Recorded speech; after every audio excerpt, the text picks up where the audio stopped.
have read some amazing books so far this year, but I've also read some that were less than amazing, so we're gonna talk about it. Hello everybody and welcome back to the channel. My name is Bree and this is 4 Paws in a Book. I did this video last year where I talked about the best book of each month and then the worst book of each month because I don't want to spoil my end of year content, and so I don't want to talk about like these are the top 10 books that I've read so far, because I don't know, like I like doing that at the end of the year. So I thought this was a really good mid-year breakup point where we can talk about books that I really loved from each month. I'm not really doing monthly wrap-ups anymore, so this also kind of gives you an idea of books that I just really loved, but then also some that were really disappointing to me. A lot of these books have vlogs, so I'll direct you back to those just so that you can like see my in-depth live thoughts, because obviously things are not as fresh for like the books that I read in January. I say that with the caveat of this book in January is probably my best book that I have read all year, and so I do really remember it. That is Reign of Shadows and Endings by Melissa K. Rorick. I binged this entire series in like a month and a half, and they are not small books. I read this book for booktubers favorites, where I was reading other booktubers favorite books from 2024, and let me tell you, I was sleeping on this. This is the Unplugged book, the like special edition that I got from the Advent box from Unplugged Book Box, and it's stunning, it's gorgeous, but it's one of 3 editions that I own of this book. This is so fantastic. Now, it is a very dark fantasy romance, and the first book has a lot of dubious consent and a lot of like questioning, like what is she gonna do, because it doesn't seem like she has a lot of power, a lot of agency in her own life. She is a slave essentially, and she has like sold to these godlike people. But as you go through the series, you understand what Melissa was doing. You understand that Tessa has immense power and she does have agency. She knows what she's doing, and like it all comes full circle. And this was just such a powerful story. It's also why choose, and the banter is bantering. Like the romance was so strong, but also the world building. Like this is my perfect romantasy book. This is the book that like if you're like, what does Brie like in romantasy? It's this. So if you have any other books that are like in this vein, please let me know. On the flip side of that, my least favorite book in January was TheFive. I don't remember the author. Here's the cover. This is a nonfiction book that is like following the lives of the women that were killed by Jack the Ripper. And I think it was an interesting concept, but I went into it with a little bit too high of expectations. I read it for the vlog where I was reading books from each year of the Goodreads Choice Awards that I had been on BookTube for my 7-year anniversary. I'm not going to go into detail about why I didn't like this book. I ranted a lot in that vlog, and so I'll direct you to that, but some of the comments in that video were like less than nice, and so I'm not going to rant about it again. Like if you love this book, great, I'm so happy for you. It didn't work for me. I don't think that she delivered on the thesis that she was trying to do at the beginning of the story, and I think she like had a lot of her own biases in it, which is like, it's hard to do. Like it's hard to not have your own personal bias in a book, but yeah, I'll let you watch the vlog if you want to, but it didn't work for me. In February, I had another romantasy as my favorite book of the month, and that was Queen of the Blood Throne by Rhiannon Hargadon. This is the second book following Queens of Moirai. This is actually a prequel story, and it follows characters that you meet in Queens of Moirai as the villain, and then this is kind of a villain origin story, and sometimes I don't like those. But the way that this was done was so smart, so well done. I still have one more book in the series and I need to finish it immediately, but this is so interesting because, like I said, you meet these characters in the first book and you kind of like, you have one way of thinking about them, and then this just kind of like completely undoes that. It unravels the threads that you thought were set in place, and you almost like have empathy for these characters. And I'd be really interested to see, like, to go back to book 1 after knowing what happens in book 2, and like if you reread book 1, like I do think that it's in the correct order. I think you should read book 1 then book 2, whatever, but this just kind of like adds another layer to it, and it makes it unsettling. This is like a Grim Reaper romance. It is why choose. There is a poly element to it. It's a very dark fantasy romance, but one that I found so unexpectedly at the end of last year, and then just absolutely fell in love. But again, haven't finished the series. I need to do that. It's going to happen in the second half of the year. I didn't have a ton of books that I didn't love in February. However, I did have one that was like a 2.5 star, and that was One Night with the CEO by Mia Sosa. This is a contemporary romance, and it's one of her older books. It is definitely like, you can see that her writing has improved, has changed, has grown since then, and this one just didn't quite work for me. I think that the representation didn't quite hold up, and it was very rushed. There's not a lot that I have to say about this book. Like, the book was fine. I think that like it was a nice palate cleanser, but it just didn't do what I was hoping that it would do. There is some form of ADHD representation in it, but then like not really. But again, it's an older book, and so I know that the representation like wasn't as important back then, like actually being able to explain things. So yeah, not my favorite, but like I still love Mia Sosa. I love her writing, and I still need to read her newest book. But yeah, this one was a miss, and that's okay, because you'll actually see a couple times in here where a favorite author of mine ended up having my least favorite book of the month. Not everything is 100% a hit. That's okay. In March, we had Realmathon, so I had a lot of good reads in the month of March, like a lot of 5 stars, but there's no way that Sunrise on the Reaping is not my favorite book of March. Again, another one that will likely end up on my best books of the year. This is one that I already want to reread. We ended up watching the Hunger Games movies. I want to say it was like sometime in the middle of Amazing Readathon. It was like when I was making the Panem videos, I was like, oh, now I want to rewatch them, and they happened to be on HBO Max, so we binged the entire thing in a weekend. And now I want to reread this again, because the parallels between this book and Catching Fire are so prevalent, so like they are the same book 25 years earlier, and it's fascinating. And I also like, once you see what's happening in this book, you also like look at the Hunger Games, and you're like, well, who was doing it then? And I don't want to say it, because like, if you haven't read this book, I don't want you to be spoiled, but like, read this book. This one, here's the thing. I was so disappointed by Ballad of Songbirds and Snakes. That was a book that was like, it was supposed to be epic. It was supposed to be Suzanne Collins coming back into the world and like delivering what she did from the original trilogy. And a lot of people really hated that book. Like, nobody actually wanted President Snow's origin story. We didn't want that villain origin story, because he's not a redeemable character. I think a lot of people went into this one almost hesitant, because they were like, Ballad was a miss. What is this one going to be? This one is my favorite of the Hunger Games novels. Of all 5 of them, this one is my favorite.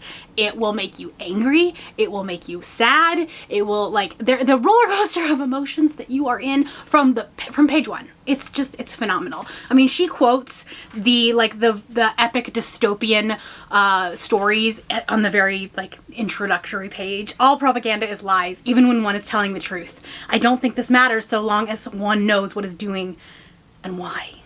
George Orwell. A truth that's told with bad intent beats all lies that you can invent.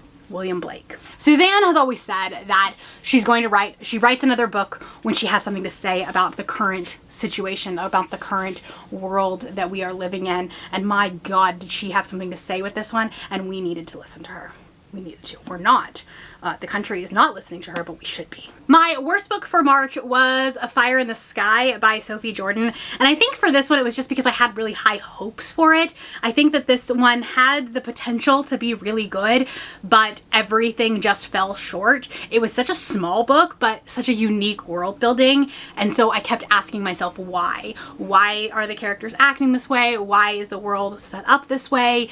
And it never really let us into that. It was like almost like we were already supposed to know these things, but obviously it's a fictitious world, and so we didn't know them. I do have a vlog for that. I read it during Realmathon. Yeah, it was a miss for me, which is sad. I really wanted to like this one. I had a really fancy edition of it, a special edition from Fairy Loot, but yeah, I don't know if I'll continue this series. I might see what people are saying about the second book before I go into it, but honestly at this point I don't even remember enough about book 1 that I could confidently go into book 2. Alright, moving into April. Now April and May I did not read very much. That was when I started working with some other authors, and so I was bringing on a lot of extra work for myself. I was doing more things like as a side hustle, and then also prepping for the Amazing Readathon, and so I did not read very much. That's okay. Listen, we all have slumps, and it's okay.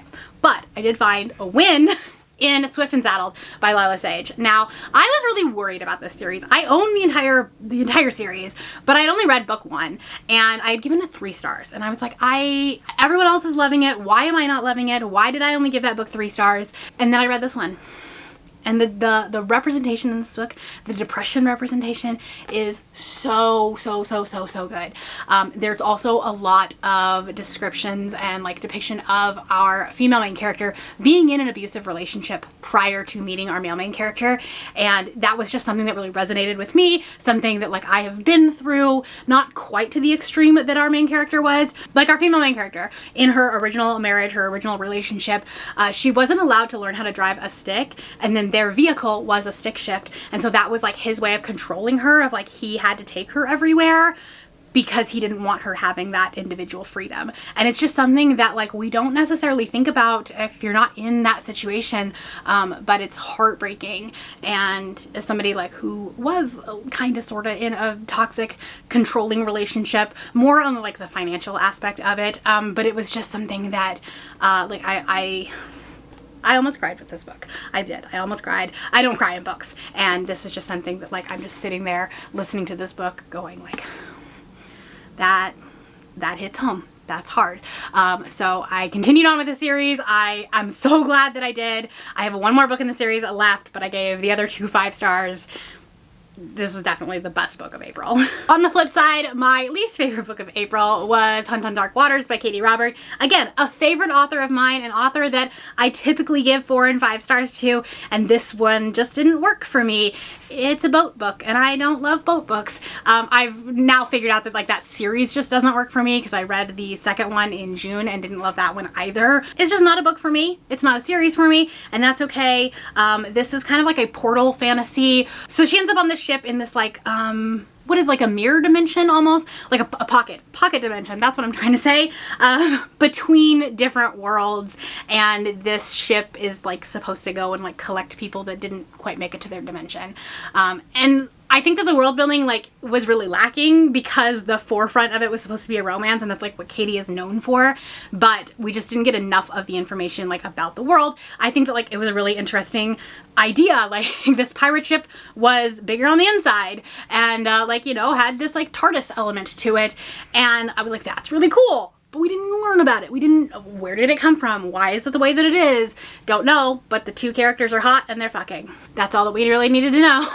But again, another author that I generally really love, so it's just proof that you don't have to love every single book that an author writes. All right, May was another month that I did not read a ton. I think I only read like 7 books in the entire month. So the pool that I had to choose from of like best and worst was much smaller than other months. So the best book that I read during the month was The Tenant by Frida McFadden, and simply because of the ending. Okay, listen, Frida tends to be pretty formulaic.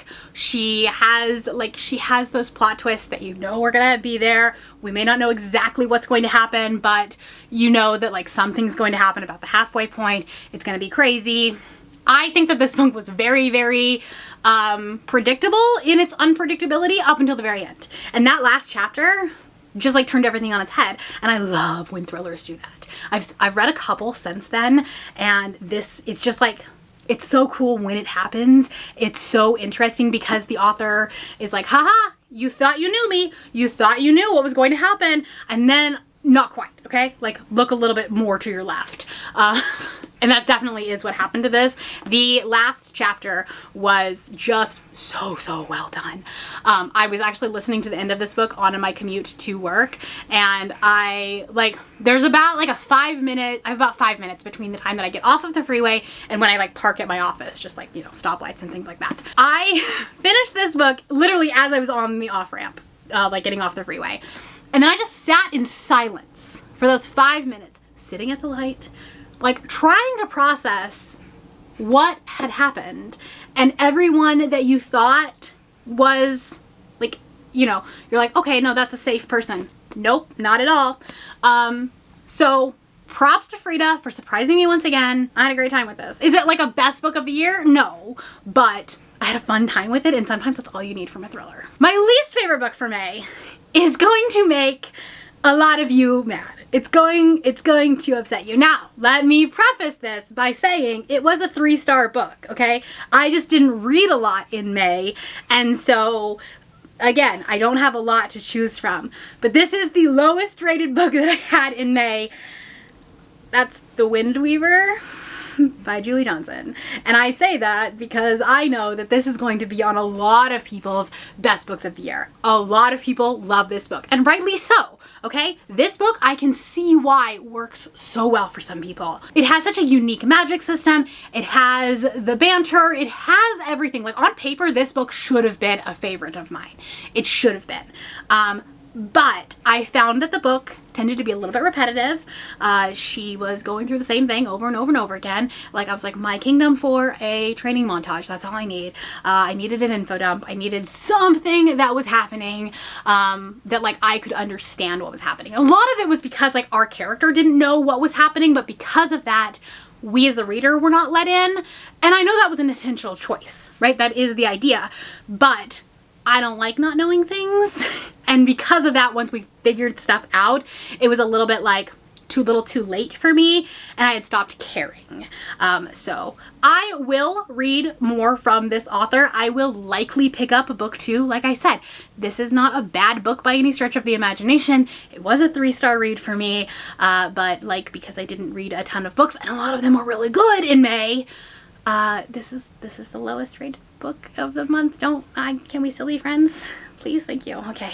Then we had June. We had the Amazing Readathon, and I had a lot of 5-star reads. I had some great reads, and so trying to pick a favorite book really came down to, this was the start of the rabbit hole that I went down, and so my best book is going to be The Marriage Effect by Carla Sorensen. This is the last book in the original trilogy of the Washington Wolves, and then there is a spin-off series that I found after I finished this book. I read this during Face Off weekend and absolutely fell down the rabbit hole. I read almost the entire, like, Next Generation series from this, where it was like his little sisters, and like as they are having their own romances. I love Carla's writing. There are some really heavy topics that she is discussing and that she is talking about. There's some real life situations and scenarios that our characters have to go through, even though they are professional athletes and they are, you know, they have a lot of money, which is just kind of a fun thing to read about. But this series is getting me through the dry spell of the NFL offseason,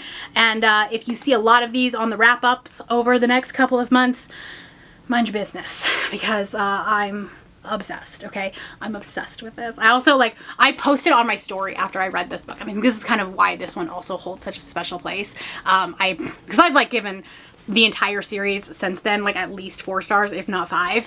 But after I finished this one, I posted something on my Instagram story, tagged the author, and then we ended up having this little conversation, which is just, like, really cool. It was almost this, like, parasocial thing where I was like, oh my god, she's talking to me. So anyways, yeah, that's exciting. That's where I'm at. Like I said, I read 3 of the 4 in the next series, and I like went down the rabbit hole on Pango and, like, bought a bunch of her other ones that were on sale. So don't worry about it if you see a bunch of football romances happening in the next couple of months. And then my least favorite book was also another favorite author, an author that was on my best books of 2024, and I did not like his 2025 release, and that was You Killed Me First by John Mars. This one, I think, solidified my my dislike of his normal thrillers. I did like the Keep It in the Family one that I read last year, but other than that, I've really only enjoyed his, like, sci-fi thrillers that really have something to say, some sort of social commentary that's like, we're gonna take this one thing about society, we're gonna flip it on its head, and we're gonna see how the world deals with it. Those are the types of stories, that's the type of world that I really like. That's why I like dystopian fiction, and that one is, like, kind of an element of dystopian fiction. But You Killed Me First was very much just, like, rich people problems.